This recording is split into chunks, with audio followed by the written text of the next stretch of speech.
জঙ্গিদের সঙ্গে ভারতীয় বাহিনীর লড়াই। জম্মু কাশ্মীরের বান্দিপোরায় সেনা জঙ্গির গুলির লড়াই। কয়েক ঘন্টা গুলির লড়াইয়ে আহত এক জঙ্গি, এমনটাই জানা যাচ্ছে।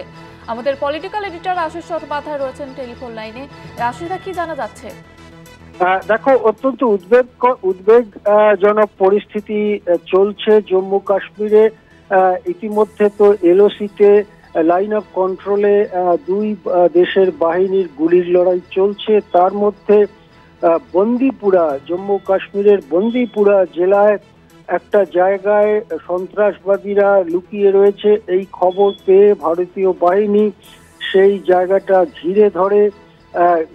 ভারতীয় বাহিনীর উপস্থিতি টের পাওয়ার পরেই সন্ত্রাসবাদীরা ভারতীয় বাহিনীর দিকে লক্ষ্য করে গুলি করতে শুরু করে।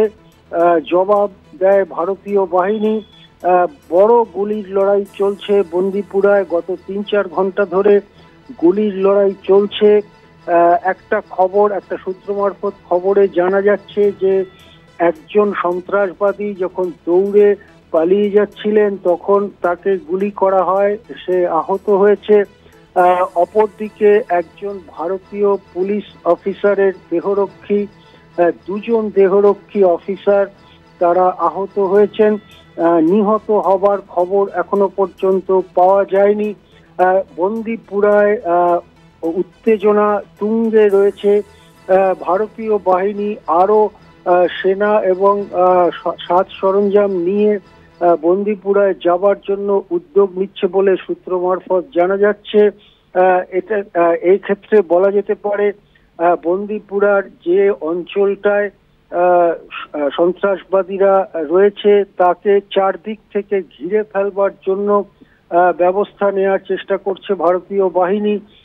এমনিতে জম্মু কাশ্মীরের অঞ্চলগুলো পাহাড়, উপত্যকা, নদী, ঝর্ণা ইত্যাদি থাকার কারণে ভৌগোলিক পরিস্থিতিটা ঠিক সমতলের মতো নয় এবং সেখানে নানা রকম অসুবিধার সম্মুখীন হতে হয়।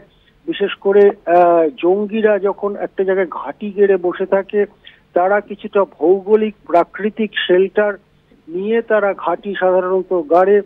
সুতরাং সেইটা চারদিক থেকে ঘিরে ফেলে সেই সন্ত্রাসবাদীদের কাবু করা বা তাদেরকে গ্রেপ্তার করা বা তাদেরকে নিহত করা বেশ চ্যালেঞ্জিং একটা ব্যাপার।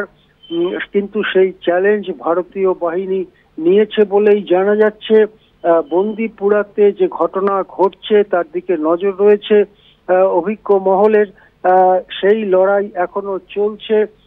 আরেকটু সময় পার হলে আমরা জানতে পারবো বন্দিপুরায় হতাহতের চেহারাটা কি এবং যে একদল সন্ত্রাসবাদী ওখানে রয়েছেন তাদেরকে কাবু করা গিয়েছে কিনা। কিন্তু বন্দিপুরার ঘটনাটা উদ্বেগজনক, সেখান থেকে এখনো লড়াই হবার খবর আসছে। হ্যাঁ, ধন্যবাদ আশিসদা।